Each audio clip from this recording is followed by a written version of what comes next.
So, the Lakers are back, and I don't believe there's that many teams that are prepared for what they can bring to the table in the playoff settings, especially in the Western Conference. With Anthony Davis playing some of the best basketball of his career, the roster being much deeper than it once was before, and defensively there have been some changes to this roster that has put them back in the conversation of being one of the best in the league. It does beg the question, are the Lakers a title contending team? And I'm pretty sure many of you are asking, Lo, why is this even a conversation? They have one of the worst records in the Western Conference. They're a lower seeded team. How exactly is that a title contending unit? Well, I'm here to tell you that a lot of things have changed since the trade deadline. Post All-Star break, the Lakers have a top 3 record in the NBA, a top 3 defense as well, and they're roughly average offensively. This is very impressive for several reasons, not only because it's a crazy turnaround from where they once were in the beginning of the season, but more importantly, this is a team that found their identity defensively, something that they have really been able to build off of over the past 2 or 3 years, and something that Darvin Ham claimed that he would bring back to this unit. Then offensively, for the Lakers to be roughly an average unit is actually very impressive because their best offensive player in LeBron has basically missed all of the games post-trade deadline.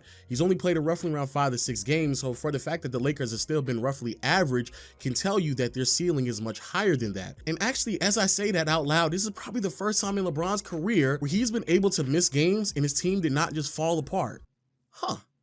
Shout out to Rob Pelinka, bro. That's very impressive. But I think the biggest reason why a lot of people are optimistic about the Lakers is because they continue to climb up the standings. Not too long ago, they were the 13th seed in the Western Conference, and now they are battling for the 6th seed in the West. So how is all of this happening? Well, first, let's talk about offense, and I promise you I don't like to beat a dead horse, but I have to say it. It is what it is, man. The addition by subtracting Russell Westbrook off the team. Russ is a very talented player, a future Hall of Famer. We all know how decorated his career is. And I'm not sitting here going to have a conversation with you about who's the better Russell between D'Lo and Westbrook. However, I do believe it is very undeniable that D'Angelo Russell is a better fit than Russell Westbrook for a team that struggled with three-point shooting, and the two best players in Anthony Davis and LeBron both like to maximize who they are in terms of offensively inside the paint, which really reduced who Westbrook was as a player. D'Angelo Russell is just a much better scorer in my opinion. The variations of different ways that he can put the ball in the basket makes the offense much more complex, and it gives a level of diversity that this team desperately needed. And the numbers actually back this up as well. When it came to Westbrook, I believe his points per possession on a pick and roll basis as a ball handler was like 0.75. And then when it came to D'Angelo Russell so far, it's like 0.92, a noticeable improvement. There's not that many teams in the NBA that's going to have the personnel to slow down Anthony Davis, then slow down LeBron, and then still have enough quality defensive personnel to put in front of D'Angelo Russell, which once more maximizes who he is as a player because he gets to now match up with more favorable matchups on the opposing team. And speaking of Anthony Davis, I do believe this also has opened up his game as well. Not only because you have more three-point shooting, but also a ball handler in D'Angelo Russell, who is much more diverse as a scorer, which is translated into some of the best basketball we've seen from Anthony Davis in his entire career. Not only because defensively he's still performing at a really, really high level, but on the offensive side of the floor, he's recording like 26 points per game, 12 rebounds, like 3 or 4 assists. The accuracy from the field is more than respectable, but more importantly, because Westbrook isn't on the team anymore, it's actually given the ability for Anthony Davis to become much more aggressive inside the paint. And because of that pressure that he puts on a lot of opposing teams' defenses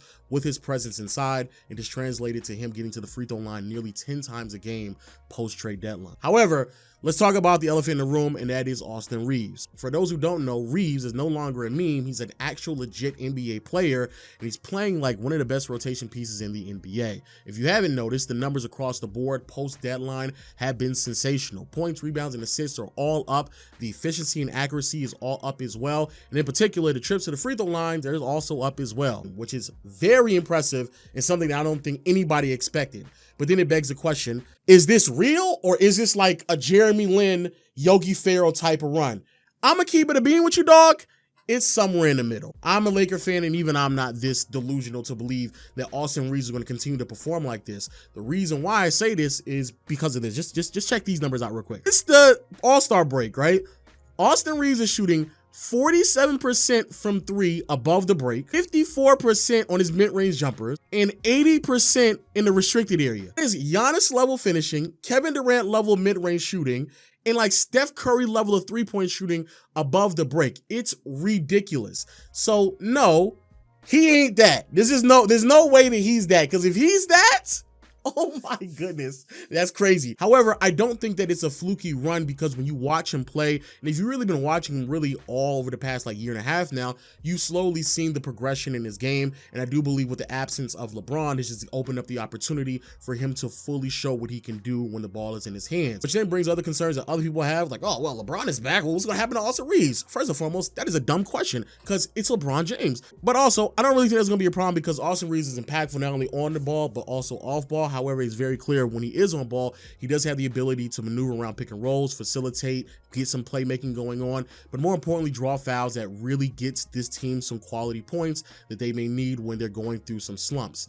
And of course, that's the other elephant in the room, and that is Austin Reeves grifting? Is he somehow has the greatest superstar whistle since Michael Jordan? Because the free throw rate is through the roof right now. It's amazing to me. 7 free throws a game, 7 free throws a game for a player who was basically coming off the bench not too long ago, and he's only playing like 20 to 25 minutes on a night-to-night basis. How is that even possible?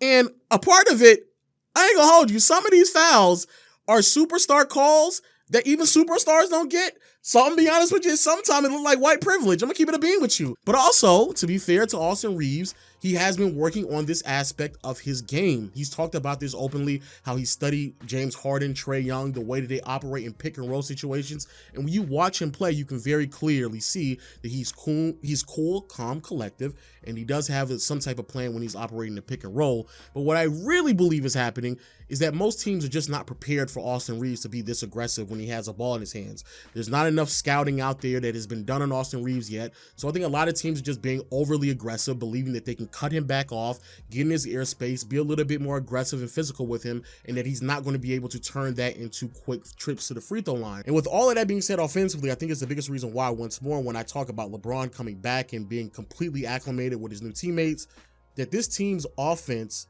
is not an average offensive unit. They've been an average offensive unit without LeBron. So when LeBron comes back, I do believe that the Lakers, realistically speaking, can climb into the conversation of being a top 10 offensive unit in the league while being one of the best defensive teams as well. Now, speaking of defense, let's talk about that side of the floor, because I think that's where the essence of who the Lakers truly are has really grown, and I do believe it's very promising of what this team can do, not only for the remainder of the season, but entering the playoffs, but more importantly, moving forward beyond this year. Shout out to Rui once more. I think the size is something that the Lakers desperately needed. He's been able to step into the lineup and give some quality minutes on the defensive side of the floor, especially when matching up against teams that are a bit bigger and longer, something that the Lakers struggled with all season long. Also, shout out to Dennis Schroeder and Troy Brown, 2 players that have been on the team throughout the entire season, but I do believe that the defensive efforts go overlooked sometimes, especially Schroeder as a point of attack defender. And then also shout out to Anthony Davis. If he had played enough games this year, he clearly would have been in the conversation to be the DPOY. He's a great rim protector, great roamer. He's a switchable big, something that practically every team in the NBA would love to have. But even with all that being said, I'm gonna just keep it 100, bro. The addition of Vanderbilt has been like so mind-blowing to me. I've never in my life thought that a player, a role player, can have this level of impact for a team that desperately needed it. So as a Laker fan, let me tell you right now, the biggest problem with the Lakers defensively is that we struggle with defending big ball handling guards or just big ball handlers like a PG, like a Shea, like a Luka, like those caliber players. We struggle with it. Now, in theory, you can put Anthony Davis on those players, but then if you put AD on those players, you neutralize on the type of impact that AD can have as a roamer and rim protector. And because this isn't 2020 where we had like Dwight Howard and Marc Gasol manning the paint where AD can kind of roam around, we really didn't have that many options to put out on these players. So like Troy Brown is having to defend them, or even Westbrook at times are defending these players. And like, I enjoy the effort, I applaud it, but it just wasn't that impactful. Picking up Vanderbilt has been a heaven sent, because not only are we talking about somebody who is 6'9", so he can still man the paint a little bit. He is a technically switchable big. He's a quality rim protector as well, can help out on the boards. But more importantly, when you have someone at 6'9" who can defend some of the bigger guards, it just changed the entire defensive landscape for this team. And what's crazy is, I've already named some of these players that struggled against the Lakers. Luka and Shea, when they went out and they matched up with the Lakers over these past like 20 games, had some of the worst outings that they've had over the past 20 to 25 games of the season. Vando's also really good in passing lanes, really great at pressuring the ball, making sure the ball handler makes bad decisions, and also is really good at denying the ball handler the ball in the first place as well. But there's two things that really capture me when it comes to Vanderbilt. The first one being his recovery time. Vanderbilt does this thing where he can like close out on somebody full speed, then gather himself, open up his hips, recover right back in front of them, and cut off the driving lane in all like 2 or 3 motions. I've like, that's amazing to me. That's something that you very rarely see in defenders. But the other thing that also intrigues me is that because Vanderbilt is a sound on-ball defender, he's aggressive, great length, 6'9", lateral quickness, so he can defend bigger ball handlers. It leaves Anthony Davis to do what he does best, which is, like I said before, rim protect, roam, and switch. And so now, if you have Vanderbilt at the top, or you have Vanderbilt on the wing, and they're trying to operate something, even if he gets beat, Vanderbilt has help coming with Anthony Davis consistently. And when you add all of that together, I promise you'd be making a massive mistake if you were sitting here judging the Lakers based off of their record, based off of what they've done the entire season, without contextualizing the massive amount of changes and alterations that they've done to their roster post-deadline. I look at this team, I look at the Western Conference that's fairly wide open, and I genuinely ask myself, what is stopping the Lakers from making a finals appearance run? And outside of really the Denver Nuggets, who I do believe the Lakers, they have some favorable matchups, but also the Nuggets and their sides with Jokic is going to be very, very tough for the Lakers to match up with them. But outside of the Nuggets, I really don't think that there's a team in the Western Conference that gives this Lakers team an overwhelming disadvantage that makes me believe that they don't have the ability and the potential to beat certain teams in the Western Conference playoffs. But hey, those are just my thoughts, bro. Y'all let me know in the comment section below, what do y'all think about this Lakers team? I do believe it's very impressive what they've been able to do. The turnaround has been amazing, and I do believe they're going to surprise a lot of teams heading into the playoffs, which at this point, they're without a doubt going to make it. But yo, let me know your thoughts in the comment section below. Hit the subscribe button, notification bell, and I'll see you all later. Peace.